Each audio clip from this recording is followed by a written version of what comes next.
Everyone ఈరోజు అయితే ఫంక్షన్కి వెళ్ళి రిటర్న్ అయితే అయిపోతున్నామండి. అలాగే ఈవినింగ్ అయితే కొంచెం హెడేక్గా ఉందని లెన్స్ కార్ట్కి వెళ్ళి చెక్ చేయించుకున్నాను. పవర్ అయితే చిన్నది ఉందని చెప్పి స్పెట్స్ అయితే ఇచ్చారు. అలాగే పిన్ని వాళ్ళ బాబు ఫారెన్ నుంచి వస్తే చాక్లెట్స్ అయితే పంపించారు. ఇంకా మా వారైతే ఇంకా ఆంధ్రాలో ఫుడ్ అయితే ఇక్కడికైతే వచ్చేసిందండి.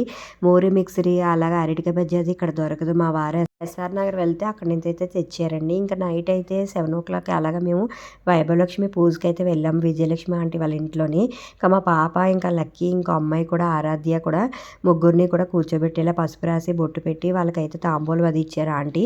అంటే లాస్ట్ వీక్ తీసుకురమ్మన్నారు, ఇంక కుదరక వెళ్ళలేదు. ఈ వీక్ అయితే నేను ఫ్రైడే రోజు అయితే వెళ్ళామండి. కొందరు పెద్దవాళ్ళు కూడా పిలిచి వాళ్ళందరికీ తాంబూలం అయితే ఇచ్చారు ఆంటీ. చాలా బాగా జరిగింది. ఇంట్లో మీరు ఎప్పుడైనా వైభవలక్ష్మి పూజ చేసుకున్నారా? ఆ బిఫోర్ మ్యారేజ్ అయితే మా అక్క చేత మా అమ్మగారు వైభవలక్ష్మి పూజ చేయించారండి. 108 పువ్వులతో ఇక్కడైతే పూజ చేయాలి. చాలా బాగుంటుంది. ఎప్పుడైనా చూడండి. Please subscribe my channel, share my channel.